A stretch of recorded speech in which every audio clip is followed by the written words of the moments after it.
Hello, everyone. This is Tom Fox, and welcome to a new season of Adventures in Compliance.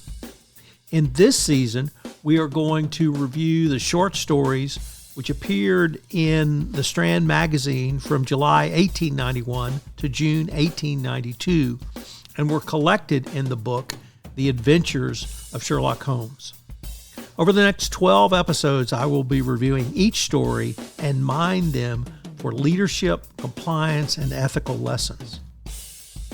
Today we look at the second short story in the Sherlock Holmes oeuvre, which is The Adventures of the Red-Headed League, which appeared in the Strand Magazine in August 1891. This is a great story and most famous for its first mention of the Sherlock Holmes arch-villain, Dr. Moriarty. I know you'll enjoy this episode of Adventures in Compliance. The story begins as Mr.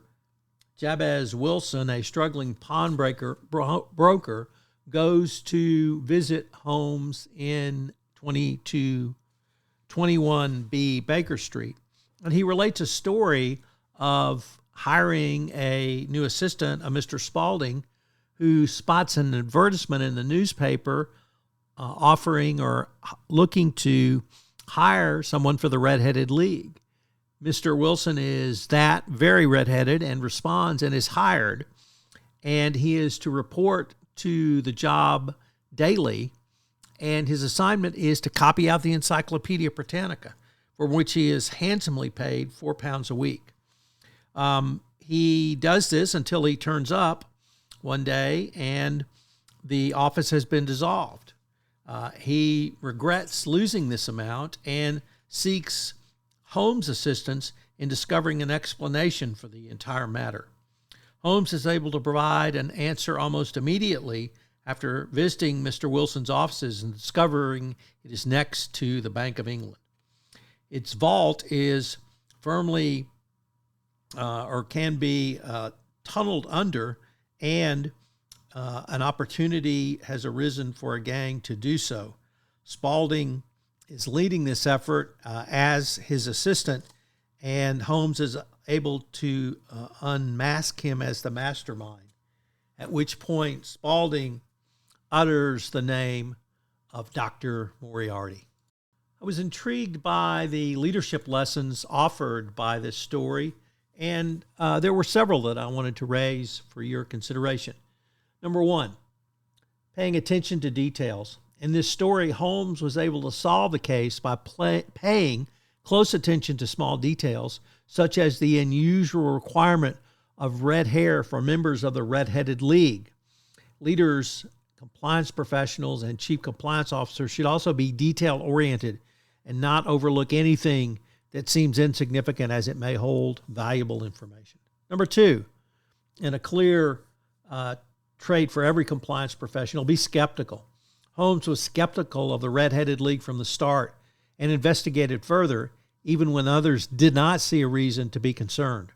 Leaders should also be skeptical of seemingly too good to be true opportunities brought by business development folks, and should do their due diligence to verify the legitimacy.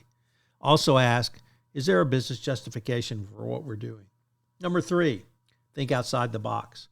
Holmes used this strategy and innovative thinking to solve the case and uncover the true motives of the criminals behind the Red-Headed League.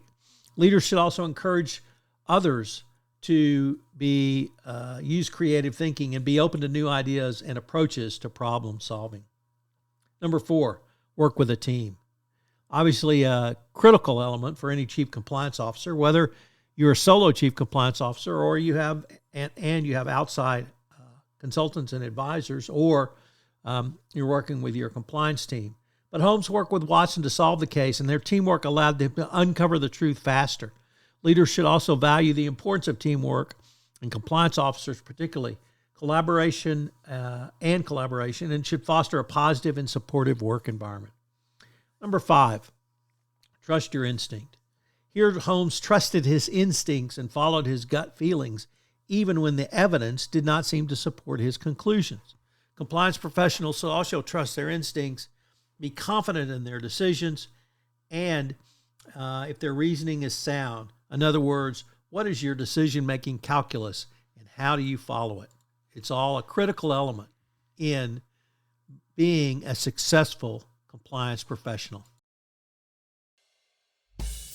This is Tom Fox again. I hope you've enjoyed this episode of Adventures in Compliance. I hope you will join us again for our next episode of this series where we take a look at a case of identity.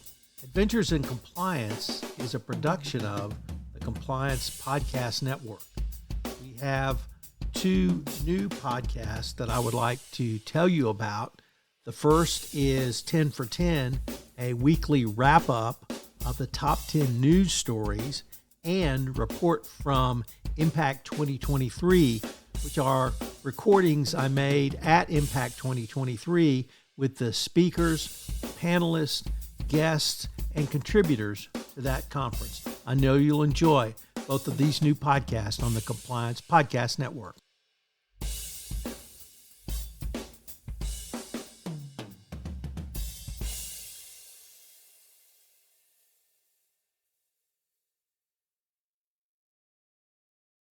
This podcast is a part of the C-Suite Radio Network. For more top business podcasts, visit c-suiteradio.com.